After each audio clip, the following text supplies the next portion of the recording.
Bonsoir à tous les auditeurs auditrices de vipradioonline.fr. Vous écoutez notre Flash Radio RVPB en podcast avec l'essentiel de l'actualité nationale.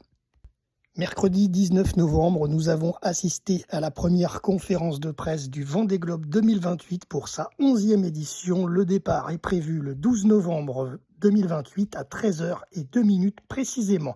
Parmi les nouvelles conditions, il faudra que les skippers aient validé une course en solitaire de grade 2 avant le départ du Vendée Globe, 40 participants maximum ou alors faire l'objet d'une invitation par l'organisation. 3 wildcards seront délivrés.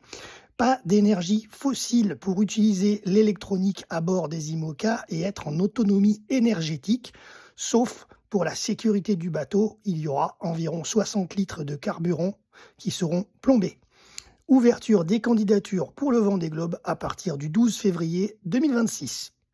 L'ancien président de la République, Nicolas Sarkozy, qui a été en détention pendant 20 jours à la prison de la Santé ces dernières semaines et a été mis en liberté conditionnelle il y a 2 semaines, a annoncé sur son réseau X la prochaine sortie de son livre. C'est un ouvrage intitulé Le journal d'un prisonnier aux éditions Fayard qu'il a écrit durant sa détention.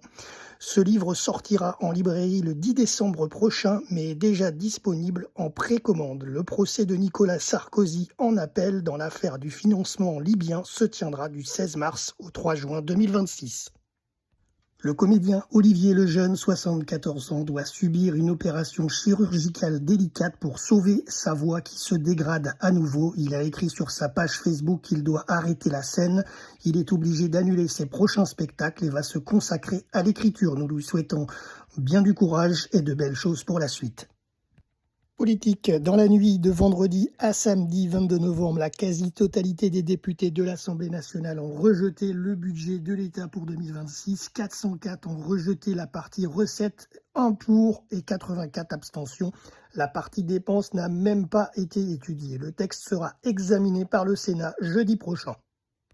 Club de fin pour les stars du zoo de Beauval. Après 13 ans passés en France, le couple de pandas géants Yuan Yuan et Yuanzi repartent en Chine mardi 25 novembre. Leurs jumelles Yuan Lili et Yuan Doudou resteront encore jusqu'en 2027 dans l'Hexagone avant de rejoindre elles aussi les centres chinois.